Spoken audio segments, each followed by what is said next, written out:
Today we are talking soccer. So FIFA World Cup 26 is the talk of the town for me anyway, for my world, my soccer family and my soccer friends. And I've gotten a lot of questions about what's coming with the World Cup. We're going to break this down into a couple of frequently asked questions. And actually the conversation went so long, I'm going to split it up into 2 episodes. So we're going to talk about what is this tournament? Why is it a big deal? What's happening in Dallas and Frisco?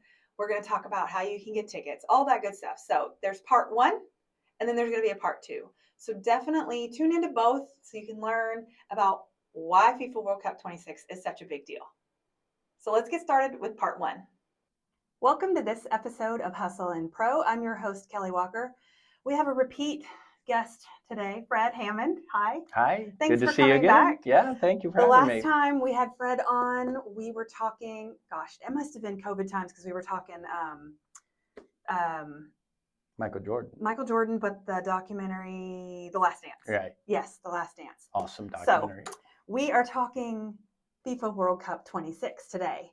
So just to kind of give everybody a understanding of where this episode stemmed from, as I'm around town, strangers will say, oh, you're soccer fans? Are you going to do World Cup stuff? Or what do you know about the World Cup? Or things like that. And then as soccer friends and we talk, we get into other details, excitement that, they're coming, things are happening, things are coming. But I thought, let's lay out some of the frequently asked questions and see where that takes us so I can sort of educate our non-soccer audience a little bit on what World Cup is, why is it such a big deal, what's happening here in Frisco and in Dallas in this area, and when is it all happening. So we're going to jump in. It's exciting. Are you excited? Oh my gosh. I know. We're Let's soccer go. nerds, right? Soccer nuts. Okay, yeah. So give me a minute on why are you a soccer nut? What's your soccer So background? I grew up in South Florida, and at that time, soccer was just starting with the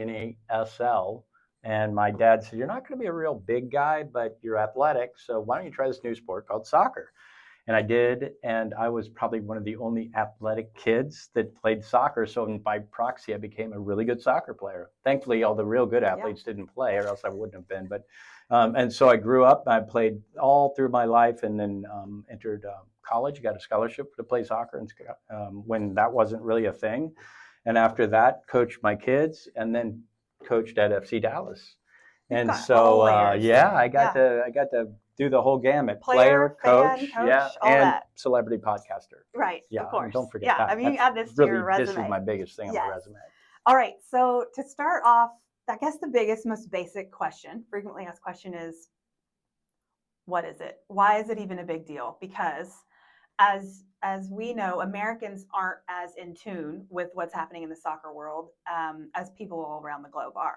So just to kind of give a large, explanation, I want everybody to sort of start at the basics. It's a soccer tournament that happens every 4 years, similar to the Olympics.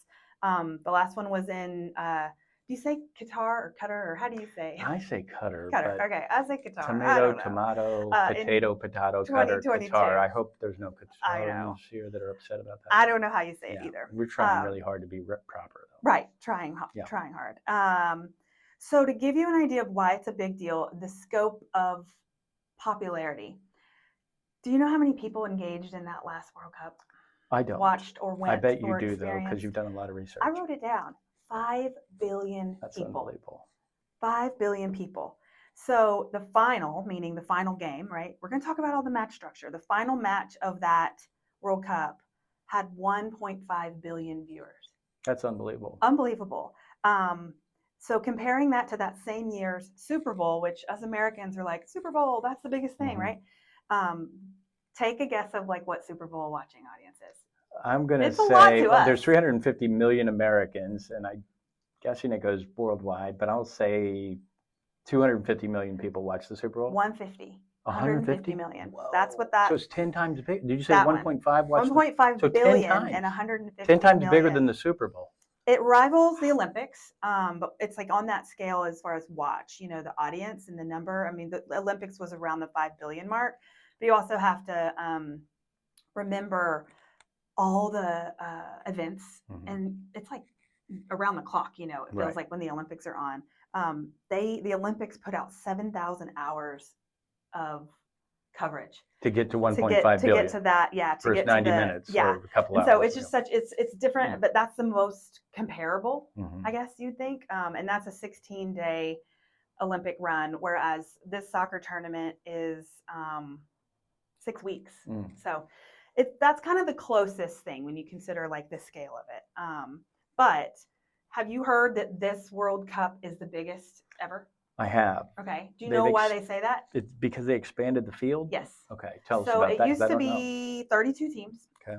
They expanded the field, so it is the biggest in history because it's never been this big as far as the number of teams playing. So now it's 48 teams. Wow. We're going to talk about how that happens and how those teams all kind of qualify and come to fruition in a minute. But this is also unique because obviously somebody has to host this thing. We talked about Qatar being the host, but this is a 3-nation hosting situation, which is complicated, but also magnificent in itself. Mhm. So the 3 host nations for this one. Which is U.S., Mexico, and Canada. Yep, Okay. exactly. And so within that, 3 nations is the host, but then 16 cities are host cities, meaning that's where the matches are played. Okay. So between Canada, the US, and Mexico, there's 16 cities that bid, well, a lot of cities that bid, and won the right from FIFA to host a match. Okay. So those 16 cities are spread all over. Most of them are in the US, obviously. There's, a couple, I think 2 Canada, maybe 3 Mexico, and the rest are here in the US. And Dallas is one of those host cities. So I want to break down too in a minute, like what that means when I say Dallas, because it's not just Dallas. Right. It's more. It bleeds out over into Dallas, and then take a guess at how many matches this expanded 48-team World Cup is. In totality? Mm-hmm. From Wow. match 1 to final. I have no idea. 104. Wow. So 104 104, soccer and games. this is going to be the greatest I know. time of next summer is going to be nothing but soccer. I know. Isn't or it football, exciting? as they call it around the rest of the world. Yep. We've called it soccer. Right. I call it soccer. I Yeah. know. But I also we know when people say football, we know what they mean. Right. Because of the way they say it in Yeah, the context and exactly. who's saying it. Yeah, right. You can tell by who's Yeah. saying it, what they're talking about. But then, okay, real quick, I just want to explain to people how the tournament is structured, because it is not just, it's not like March Madness, right? It's not like a college football playoff. Thank goodness, that's complicated.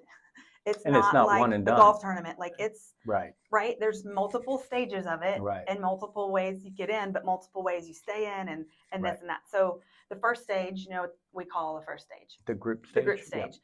So that just means there's like all these group A through now it's like J or K or Yeah. it's a lot of groups Wow. now. Yeah. And each group has 4 teams, 4 countries, and so they play in a mini bracket style, right, where they all play each other once. And so the top 2 come out of the group. Correct. So group A, this guy plays this guy, this guy plays this guy, this guy. Who got the most points out of that, and who got the second most points out of that, they stay in, they advance. Right. Others, you're done. Yeah, points are awarded for victory and a tie. So sometimes a tie is significant. Can help. Just to get out of the group. Yeah. You try to You get don't out wanna of the lose. group is what you want. Right. You don't want to lose those. Yeah. Yeah. A tie can keep you in that in the tournament depending on what the other teams did. Enough points to Right. be above the 3rd and 4th place person in the group. You got to be the best half of those 4 in That's your right. group. Okay. So then when you come out of or advance out of the group stage, you're in the, what do you call it? What do I call it? Kind of like this, not sudden death. Some people but call it the knockouts. Knockout round. Yep. That's actually like the term Yeah. that I'm familiar with. Yeah, knockout round, right? Knockout round. Or the round of 32. Right. Because it's taking teams down to 32, and this is where you start single elimination. Right. If I'm in the baseball terms, pressure right? starts. Pressure starts to where you don't get a second chance here. If you play a not as good team and you happen to lose to them, you're just done. Your run is over. Yeah. So it gets real serious real fast in the round of 32. And it's heartbreaking to a lot of countries. Oh yeah. It can be, the drama can start already then. Like if you lose, an underdog loses in the group stage, it's not the end of the world because they can win the next match and probably still stay in. But once you're in the round of 32 and you're done, you're done, and it's a Knocked big deal. out. It's a problem. Yeah. So then that cuts down to the round of 18, and then you start getting into your quarters, your semifinals, and then of course your finals. There is a third place match as well, but so that's kind of how the layout is. It's exciting. I know, it's so exciting. Yeah. But with your like soccer kind of history and knowledge of this sport, like what do you see kind of how we got here in this country? Yeah, I to think host this again? really 94 was a big deal for us because we really weren't a soccer nation and largely still aren't. But back then, when 94 was so successful and we did so well as a country, they created the MLS, and the MLS was a derivative of that success where they started investing in youth and they started investing in teams professionally that were managed on a salary cap so they wouldn't go crazy on spending. They would develop soccer specific stadiums that weren't 80,000 seats and 10,000 people watching. Terrible for TV. They got a TV contract, and all of that evolved to really build a passionate, enthusiastic base that wants to play soccer in the United States. And it's not quick, it's built up from that. We're talking, what, 30 years ago, 40 years ago? Do you know one of the first soccer specific stadiums? I don't. Was it Toyota Stadium? Yeah, okay. It was. Do you remember what it started out being called? Not Toyota. They weren't Dr. here yet. Pepper. No. It was Pizza Hut. Pizza Hut Park. Yeah, that's right. Pizza Hut Park. Yeah. So that was the original. That's right. Title sponsor. Yeah. When they built it, and it was a Lamar Hunt vision to bring a soccer specific stadium. Yeah. He had conquered football and tennis, and he really wanted to bring the MLS here. Yeah. And so Frisco got one of the first. Yeah, and that makes a big difference as a viewer. You're close, it's intimate, it's rowdy, it's caucus, they're fun to watch instead of a giant echoing sound with 10,000 people and an 80,000. Yeah, it's not built for your field. Yes, and so this way, I mean, other things happen at Toyota Stadium now. Our high schoolers get to use it and others, but it's soccer it's Hall of Fame. Manicured and literally for soccer. Yeah, so then the Soccer Hall of Fame, when it moved here from New York, it became the first professional Hall of Fame in a professional stadium. Wow. It's the first, I think only, but I don't know. So it's unique also. Yeah. Frisco's great. Frisco's got they always think of these cool ideas. And we're lucky to have that as soccer enthusiasts. Yes. Soccer fans or non-soccer fans, if you haven't gone to the National Soccer Hall of Fame, go walk through there. Kids love it. There's big tables where you can build teams and you can build scarves and uniforms and get on a green screen and put yourself in the game, and there's a huge map wall of all the soccer in the country, and not to mention all the relics, and you can see all the things. So if you haven't been to the National Soccer Hall of Fame, go check it out because it's a really cool sports stop here in Frisco. You could do it while watching a game. You could actually say, watch the game and do the Hall of Fame in the same trip. Yeah, you could. Yep. Plausible. Yep. Let's talk about another frequently asked question that I think is confusing. What's in Dallas? What's in Frisco? Why are we talking about it so much? So when I talked about those host cities earlier, the 16 of them in the tournament, Dallas is a host city. When Dallas went to bid for that, that's actually Dallas, Frisco, Arlington, and Fort Worth. That was the whole package of Dallas. Okay. Those cities went in. In fact, the Jones family and the Hunt family, those are at the head of those bid committees trying to get FIFA to say, let's have something in Dallas. So it's a multi-city bid process.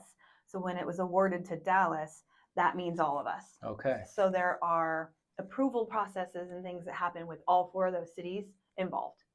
So it's not just Dallas in a silo. Right. As we all know, I hope most people know, the stadium that the Cowboys play at is in Arlington.